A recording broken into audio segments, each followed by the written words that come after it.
Assalamualaikum warahmatullahi wabarakatuh.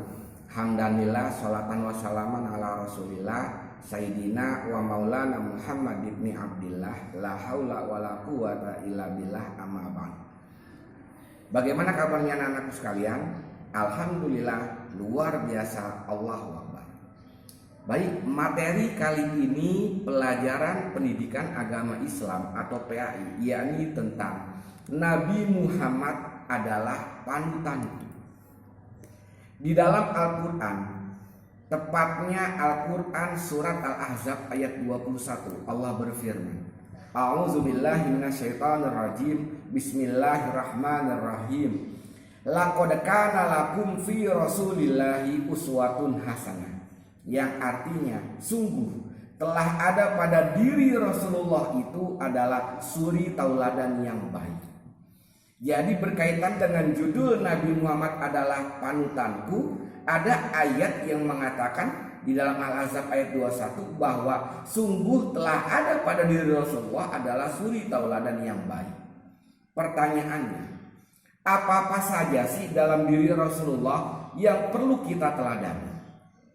Yang pertama, kita harus membicarakan dulu tentang sifat. Sifat itu ternyata tidak hanya pada diri Allah. Kita kenal ada sifat Allah, sifat wajib, ada sifat mustahil. Sifat wajib Allah ada 20, sifat mustahilnya 20. Kalau Asmaul Husna itu nama-nama yang baik Allah. Nah, sifat juga ada pada diri utusan Allah. Rasulullah adalah utusan Allah. Ingat, bahasa Arab utusan adalah Rasul. Jadi kalau Rasulullah artinya utusan Allah. Sifat-sifat Rasul yang perlu kita teladani itu ada 4. Yang pertama, sifat Rasul sidik. Sidik dalam bahasa Arab berarti benar. Tapi lebih populer orang biasanya mengenal dengan istilah jujur. Kita artikan sidik benar ataupun jujur. Yang pertama, Nabi Muhammad kita kenal semenjak kecil. Nabi Muhammad itu dikenal oleh masyarakat Quraisy dengan kejujurannya. Sampai-sampai Nabi Muhammad mendapat julukan dari masyarakat Quraisy pada waktu itu dengan gelar Al-Amin. Artinya orang yang dapat dipercaya.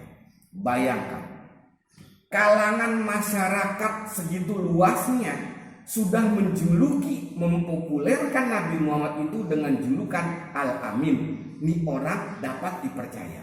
Lantaran apa? Lantaran Nabi Muhammad memiliki sifat sidik, yakni jujur. Karena itu perilaku jujur bisa kita tauladani. Maka dari itu di dalam aktivitas apapun mari kita berlaku jujur. Karena alangkah sakitnya orang jika dibohongi. Maka alangkah senangnya orang apabila dia berkata jujur. Sifat Rasulullah yang perlu ditauladani yang kedua adalah amanah. Amanah artinya dapat dipercaya. Lawan kata dari amanah adalah khianat. Tidak dapat dipercaya. Amanah artinya dapat dipercaya. Maka dari itu kita perlu mentauladani. Apabila diberi tugas oleh guru, maka kerjakan tugas itu. Karena tugas adalah bagian dari amanah. Apabila diperintahkan oleh orang tua, nah nanti kamu bereskan tempat tidurmu setelah bangun tidur, maka tugas itu adalah perintah. Perintah itu adalah sebuah amanah. Apabila tidak dilaksanakan, maka dikatakan khianat. Karena lawan dari amanah adalah khianat. Orang yang melakukan khianat tadi disebutnya pengkhianat. Nauzubillahi min dzalik. Bapak doakan selalu mudah-mudahan kita semua selalu menjadi orang-orang yang dapat menjalankan amanah. Perilaku ketiga atau sifat ketiga dari diri Rasulullah yang perlu kita tauladani adalah tabligh. Apa itu tabligh? Menyampaikan. Artinya apa-apa yang kalian dapatkan ilmu, wawasan atau pengetahuan itu silakan kamu sampaikan. Ya, maka ada pepatah bijak yang mengatakan, sampaikanlah ya, meskipun itu pahit, tetapi itu dapat bermanfaat buat orang sekitar. Nah, langsung saja yang keempat dari sifat Rasulullah yang perlu kita tauladani adalah fatona, yakni cerdas. Rasulullah itu cerdas, sangat cerdas, baik dalam hal dunia, urusan politik, urusan kenegaraan, urusan hukum. Rasulullah itu sangat cerdas.